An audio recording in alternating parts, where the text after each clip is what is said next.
So we now come to a point where, as you can see, it says exercise. But I would like you all to stand up if you can.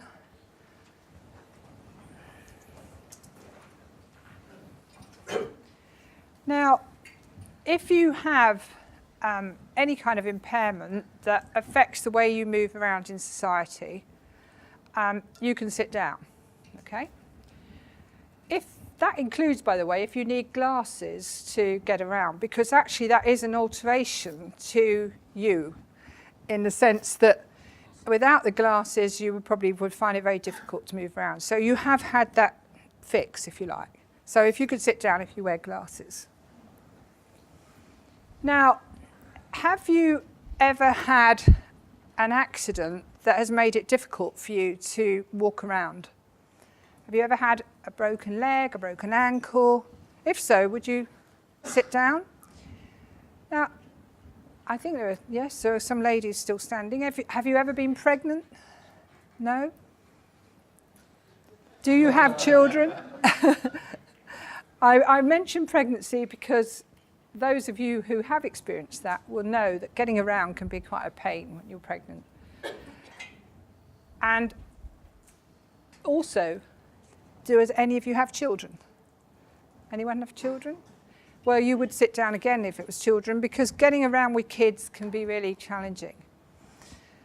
Do any of you three left standing, do you have any relations or friends that have difficulty getting around in the built environment? If so, sit down. Oh, there's nobody left. How very odd. Because isn't this something to do with special needs provision that we're talking about today? And yet it seems like everybody is affected in some way. And that was my point. Now, usually I have at least one person standing, and if I do this exercise, and I always say to them, okay, you're still left standing. You're the lucky guy who hasn't had any impact from the way in which the built environment works for you. That's good news for you. But do you have some kind of elixir of life that will prevent you from aging? If not, sit down. You know? Because basically we're all affected, and I think it's really important to recognise that actually everyone is affected by the issue to do with the environment. And you know, the kind of image we have of the wheelchair user is not the be-all and end-all of it. I mean, one of the great triumphs, I suppose, of this symbol of disability that is shown at the moment on the screen in a rather torrid way, really, because it's rather blue, is that it does give an impression that we're only talking about wheelchair users. And I do think it's really important that we recognise that, yes, it is about wheelchair users, but it's also about many other impairments. And of course, when you think about wheelchair users, even within that category, there's a massive range of different types of people that want different things and need different things. There's a need for choice in the built environment to accommodate difference in needs, because we all have different needs as people. Here, for example, there's a young guy probably being pushed along by his dad, I would imagine, or a carer, and he has particular needs. Now, this guy has a completely different set of needs. Now, I met him recently. We were doing some carol singing, actually, in Bedminster, and he's quite a character. As you can see, he's in a wheelchair. He's also got his dog with him, Fun, and his hens. Well, why not, you know? I mean, he wanted to take his dog and his hens with him. Why not? But it just demonstrates the fact that everyone is very different and their expectations and needs are quite different because of that. And of course, it makes his wheelchair very wide because he has to accommodate the dog and the hens. This lady here on the screen at the moment is a model, or was a model, and she has had one leg amputated. You wouldn't know that. But one of the things she says there, I think, in that article I read some years ago was, I hate being niched. The more mainstreamed I am, the more people see the similarities rather than the differences. And I think that's a really important message. So we're talking about people with massive ranges of differences. This picture shows two children. The little girl on the left of the picture has got some learning difficulties. And it is important we recognise people with learning difficulties in the built environment, as well as people with, say, in need of ambulant disabilities.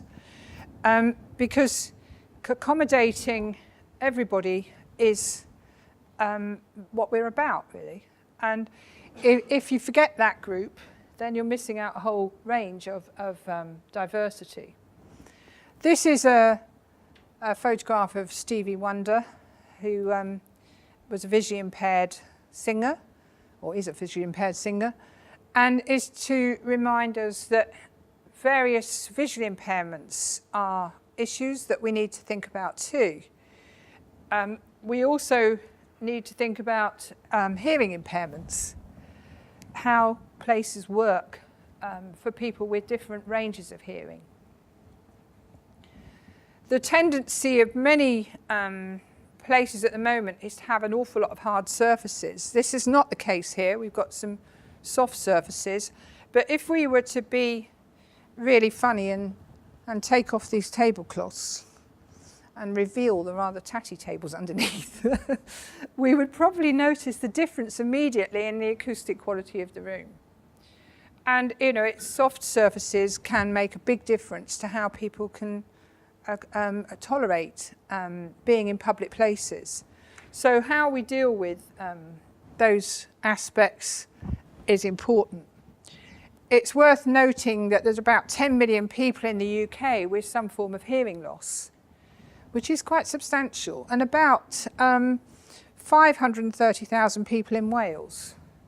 So, you know, you're talking quite big numbers here.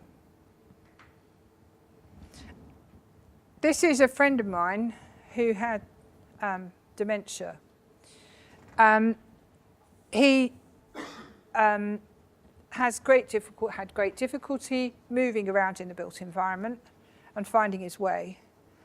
Quite a few towns and suburban areas are now looking at ways of becoming more dementia friendly, because obviously the number of people with dementia is increasing, and making a place more dementia friendly means people can stay in their own homes longer. I mean, obviously most people who have dementia end up in some kind of care home situation. But if you can prevent somebody going into a care home by even a few weeks, it makes a big difference. Again, the numbers are quite considerable. About 23 million of the UK population have a close family member or friend with dementia. And it's estimated that about 55,000, almost 56,000 people in Wales. So how we deal with environments to make them understandable becomes quite crucial. Now, this is a picture of my granddaughter. I have to admit, I have a grandchild. I was a child bride, you understand.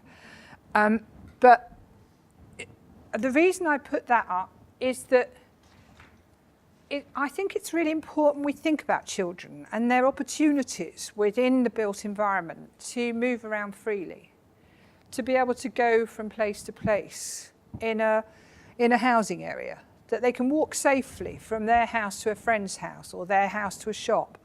Because that restriction of freedom, I think, for children that has been caused by a number of factors, particularly traffic and transport, but also kind of worries about paedophilia and so on, has actually meant that children's freedom is becoming more and more confined to their own home and their own garden. And that's about it. And I do find that quite worrying, because I feel that you learn so much in the environment of your own place. And I do think that's really sad, that if we're preventing children from enjoying what the urban environment in particular has to offer, or the rural environment for that matter. So I wanted to stress that idea that children are part of this whole agenda for diversity. when you look at kind of what people have said about diversity in the past, it's often been very much man-focused. Leonardo's drawing on the right and on the left, Corbusier's drawing of the ideal man. This is really to just stress again this point about difference in the way that we operate, how we function, how our brains work. We're all different, and that difference has to be accommodated. Now, I would imagine that amongst this group, most of you are really good at finding your way. Is that true? You're good at finding your way? Would you put hand up? Yeah? Now, that's because you're in a professional area that is very focused on three-dimensional form, how spaces work, how they connect together. Now, I have to be really honest here and tell you that if you were to turn me around 3 times and ask me to find the way out, I'd probably get lost, you know. Now, my husband's convinced I've got some sort of issue with my brain. It may be true I have.